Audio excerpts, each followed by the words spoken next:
तो आज हम बात करेंगे एक न्यू एनएफओ के बारे में जिसका नाम है Edelweiss MSCI India domestic and world health care 45 index fund.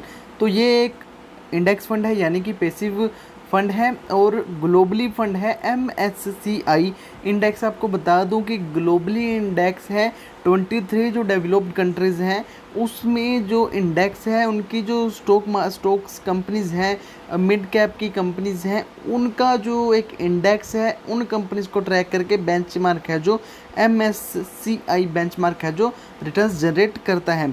तो जनरली ये जो आज फंड ओपन हुआ है 6 अक्टूबर से इशू जो सब्सक्रिप्शन के लिए ओपन हो गया है Edelweiss MSCI India domestic and world health care 45 index fund. तो यानी कि जो थोड़ी बहुत ही इन्वेस्टमेंट रहेगी वो यूएस के स्टॉक्स में भी रहेगी और बाकी की जो इन्वेस्टमेंट है वो फार्मा सेक्टर इंडिया डोमेस्टिक जो फार्मा सेक्टर्स हैं फार्मा सेक्टर के स्टॉक्स हैं उनमें रहेगी। तो अभी आप सबको पता है कोरोना वायरस का पेंडेमिक जो चल रहा है उसके चलते जो सबसे ज़्यादा रिटर्न जब से कोविड स्टार्ट हुआ है तो सबसे ज़्यादा रिटर्न जो है फार्मा सेक्टर और हेल्थ केयर फंड ने ही दी हैं। तो इसी के चलते जो म्यूचुअल फंड हाउसेज हैं वो भी बहुत फ़ायदा उठा रहे हैं। तो उसी के चलते जो एडलवेज एएमसी ने न्यू एनएफओ जो है अब मार्केट में ला दिया है 6 अक्टूबर को। एनएफओ जो सब्सक्रिप्शन के लिए ओपन हो गया है।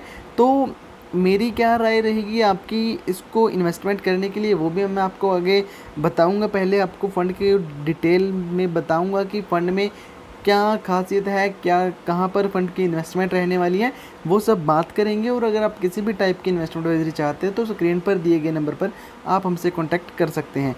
तो इशू जो है सब्सक्रिप्शन के लिए ओपन होगा 6/10/2020 से एनएफओ सब्सक्रिप्शन के लिए ओपन हो गया है और इशू की जो क्लोजिंग डेट है 20/10/2020 को एनएफओ जो सब्सक्रिप्शन के लिए क्लोज हो जाएगा।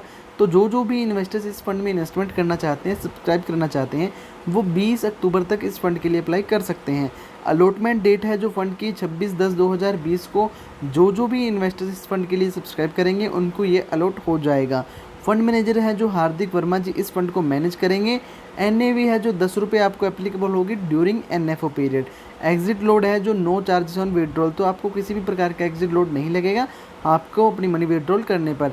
बेंचमार्क है जो एमएससीआई इंडिया डोमेस्टिक इंडेक्स इस फंड का बेंचमार्क है।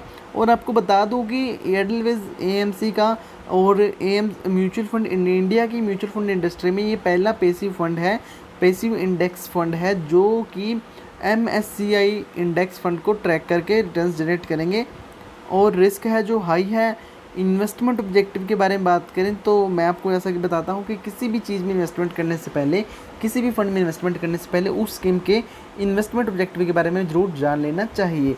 The scheme seeks to invest in stocks comprising of the MSCI India domestic and world health care 45 index. तो जो स्कीम इन्वेस्टमेंट करेंगे वो करेंगे जो MSCI इंडिया डोमेस्टिक इंडेक्स है उसके फार्मा स्टॉक्स में, और जो वर्ल्ड हेल्थ केयर जो MSCI का world health care 45 index fund है यानी कि MSCI world health care 45 index में जो भी कंपनीज लिस्टेड है फार्मा सेक्टर कंपनीज लिस्टेड है उन कंपनीज के स्टॉक्स में इन्वेस्टमेंट करके और इंडिया का जो डोमेस्टिक इंडेक्स है MSCI India domestic pharma index उस फंड में उस बेंचमार्क को ट्रैक करके वहाँ से रिटर्न्स जनरेट की जाएंगी with the objective to provide investment returns that before expenses closely corresponds to the return equivalent to the index subject to tracking errors.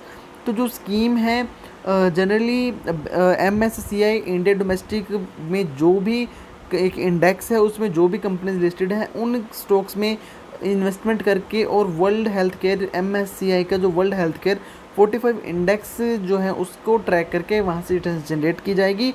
और जो एम है ऑब्जेक्टिव है स्कीम का वो इन्वेस्टमेंट रिटर्न्स प्रोवाइड करना है जो भी इन्वेस्टर्स के लिए अप्लाई करेंगे इन्वेस्टमेंट करेंगे और जो कि एक्सपेंसेस से पहले closely corresponds to the return equivalent to the index subject to tracking errors. बढ़ते हैं अपनी बात की ओर। तो बात करेंगे स्कीम का क्राइटेरिया क्या रहेगा, कहाँ पर जो स्कीम की इन्वेस्टमेंट रहने वाली है। The scheme will invest 70% of its portfolio in the top 25 Indian health care stocks by market capitalisation. तो जो स्कीम की इन्वेस्टमेंट रहेगी पोर्टफोलियो रहेगा स्कीम का वो 70% रहेगा इंडिया के जो टॉप 25 हेल्थ केयर स्टॉक्स हैं बाय मार्केट कैपिटलाइजेशन। उन स्टॉक्स में जो 70% का पोर्टफोलियो स्कीम का रहेगा। 30% will invest in US health care, pharma equipment, biotechnology and life science tools and services. और बाकी का जो 30% हिस्सा है वो पोर्टफोलियो बनाया जाएगा यूएस की सिक्योरिटीज़ में इन्वेस्टमेंट करके, यूएस के हेल्थ केयर में, फार्मा सेक्टर में, इक्विपमेंट सेक्टर में, बायोटेक्नोलॉजी के सेक्टर में और life science and tools and services के में इन्वेस्टमेंट करके वहाँ से रिटर्न्स जनरेट की जाएंगी। तो ये जो पोर्टफोलियो रहेगा स्कीम का, इन सेक्टर्स में, इन सिक्योरिटीज़ में इन्वेस्टमेंट करके जनरली वहाँ से अच्छी इन्वेस्टमेंट रिटर्न्स जनरेट की जाएंगी।